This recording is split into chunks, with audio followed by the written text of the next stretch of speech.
इन निकम्मों ने तो 14 साल के अंदर बद से बदतर हालात कर दी। लाखों स्कूल जिसमें ओबीसी समाज के बच्चे पढ़ते थे, नाई, कमार, तेली, जोगी, गडरिया और अन्य जो जातियों के, वो स्कूल बंद करके हमारे ऊपर तलवार चलाने का काम किया है। ये बात हम अच्छी खासी भाषा में समझते हैं। ये तो ओबीसी समाज ने सोचना है, ये तो इस देश की महिलाओं ने सोचना है, ये तो इस देश के आम यूथ ने सोचना है कि अपने अधिकार के लिए किसी भी हद तक जाना पड़े तो जाना चाहिए। कुर्बानी अगर देनी पड़ेगी तो हम देने के लिए तैयार बैठे, लेकिन इनके इस यूजीसी बिल के पे कोई कंप्रोमाइज़ नहीं है, कोई समझौता नहीं है। सीधा सीधा इसको लागू करो। और इससे बड़ी यूनिवर्सिटियों में है, अभी तो लड़ाई शुरू हुई है, अभी तो वहाँ भी पहुँचेंगे। जांगड़ा जी, ओबीसी से इतनी परेशानी क्या है कि पहली बार ओबीसी को किसी गाइडलाइन में ऐड कर दिया जाता है, उसके बाद इतने बड़े बड़े प्रदर्शन हो जाते हैं, सुप्रीम कोर्ट स्टे भी लगा देता है। ओबीसी में ऐसा क्या है जो लोग इतने परेशान हो जाते हैं ओबीसी का नाम सुनते ही? देखिए, इस देश के अंदर आप लोगों को, हमको सबको, आम जो समझदार लोग हैं वो जानते हैं कि इस देश के अंदर 1931 में जातिगत जनगणना हुई है, उसके बाद में जातिगत जनगणना हुई है। ये नहीं पता इस देश के लोगों ने, लेकिन ओबीसी का कॉलम उसमें नहीं है। भाई ओबीसी को क्यों आप नारते हो? क्योंकि ओबीसी वो अजगर है, वो जाति है, वो ताकत है। अगर इन्होंने जिधर करवट ली, ये उधर ही जो सत्ता में होंगे, उधर ही जो इनका सारा साम्राज्य होगा। लेकिन ये ओबीसी को लारे लप्पे में फंसा के रखते हैं, ओबीसी को हक नहीं देते। जो जातियों के शंभू होते हैं, जो जातियों के ठेकेदार होते हैं, जो 2 लाख है, 10 लाख टकिया, 5 लाख टकिया, ये उनको अपने काबू में रख करके ने और ये अपना काम चला रहे थे। आज ओबीसी समाज के जो यूथ जनरेशन है, उसको एक बात का पता लग गया कि हम 5 लाख में नहीं बिकेंगे, हम 10 लाख में नहीं बिकेंगे, हम 25 में नहीं बिकेंगे।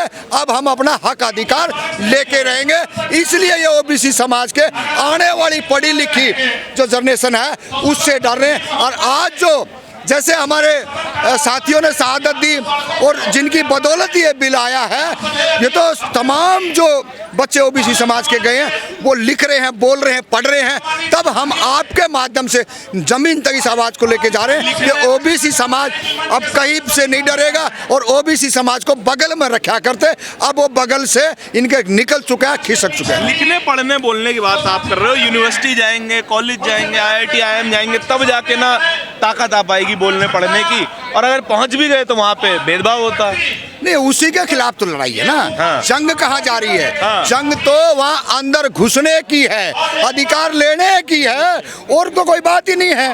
भाई हम कैसे पढ़े हैं, कैसे हमने संघर्ष किया है, हाँ। किस हालात में हमने वहाँ पहुँचाया है। इन निकम्मों ने तो 14 साल के अंदर बद से बदतर हालात कर दी। लाखों स्कूल जिसमें ओबीसी समाज के बच्चे पढ़ते थे, नाई, कमार, तेली, जोगी, गडरिया और अन्य जो जातियों के, वो स्कूल बंद करके हमारे ऊपर तलवार चलाने का काम किया है।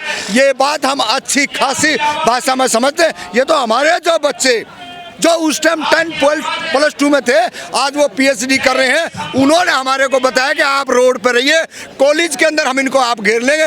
तो ये भी इन्हीं के बनाए हुए जाल को हम काटने का काम कर रहे हैं और अंदर घुस के रहेंगे। जितना ये षड्यंत्र से सुप्रीम कोर्ट से लगा लें, चाहे ये अन्य रोडों पे कुकर मुद्दों को बेच के लगा ले, लेकिन डरेंगे नहीं। हमने बहुत देखा है, 5-5, 10-10 लोगों को आप रोड पे ले आओ हो, और जिनको यूजीसी बिल के बारे में नहीं पता, उनके अधिकारों के बारे में नहीं जानकारी है, वो ज्ञापन दे रहे हैं। वो हमारे हकों पे जो ना, वो क्या करते, वो सब पेड वर्कर है, वो पेड वर्कर है, सुनी नहीं जा रही है, वो पेड वर्कर है। और इस देश के अंदर जो तालिबानी मीडिया है, जो तालिबानी मीडिया है, वो उनको बढ़ चढ़ करके दिखाती है। वो इस कारवां को नहीं दिखाएगी। इस कारवां को आप जैसे सामाजिक न्याय के योद्धा और बहुजन समाज के चिंतक जो है। जांगड़ा जी, दिल्ली में जिस तरह से महिलाएं लाइन में लग चुकी हैं पिंक टिकट को लेके, या फिर गैस सिलेंडर की लाइन में लगी हैं, आप किस तरह से देख रहे हैं? रेखा गुप्ता भी दिल्ली की CM है, महिला है वो।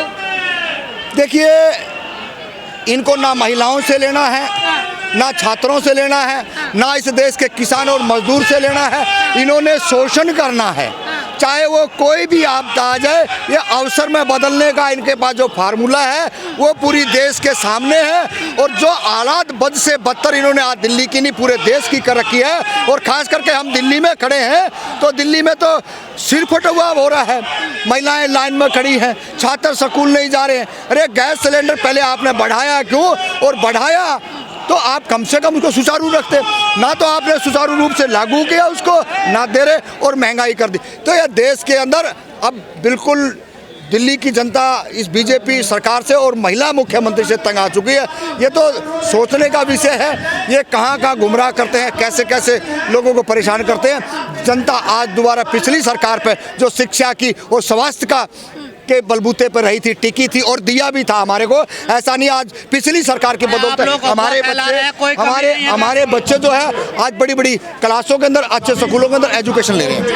आप लोग अफवाह फैला रहे हैं, कोई कमी नहीं है इसकी। अगर नहीं कमी है तो इस देश के लोग हजारों की संख्या में वहाँ जो राशन वो उसका अपना गैस सिलेंडर का गोदाम है वहाँ पे जनता क्यों है?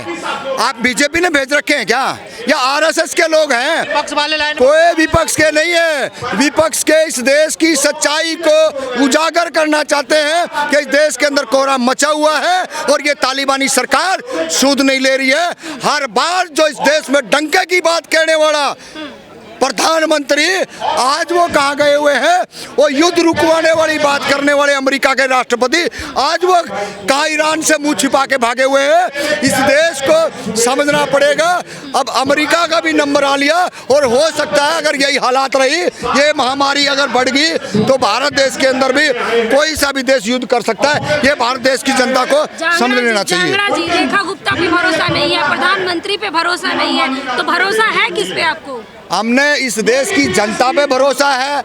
इस देश की जनता तंग हो रही है। सत्ता में जो बैठे लोग वो झूठ बोल के, पाखंड करके, मक्कारी से और लोगों को गाय गोबर और हिंदू मुस्लिम की बात करते हैं। उन्होंने कोई महिलाओं से लेना देना नहीं, कोई छात्रों से लेना देना नहीं। उनको लड़ा के अंग्रेजों वाली पॉलिसी अगर कहा जाए तो कोई गलत नहीं होगा, वो लड़ा के सत्ता में बना रहना चाहते हैं। और हम चैलेंज दे के कहते हैं अगर हम आपको लेके ओबीसी समाज आया था तो आपको उखाड़ के भी ओबीसी समाज भेजेगा। इतनी ताकत से और इतनी समझ से आगे बढ़ करके आए हैं, इससे साफ पता चलता है कि ओबीसी समाज के अंदर कहीं ना कहीं जो महापुरुषों ने संघर्ष किया था उसको पढ़ लिख करके आगे आ रहे हैं और अपने हक अधिकार के लिए सचेत हैं। और ताकत के बहुत बड़ी भारी तादाद में सोचने समझने वाले हैं, हाँ हुल्ला हुड़दंग करने वाले लोग नहीं हैं। ये मैंने जंतर मंतर में पहली बार आकर के देखा।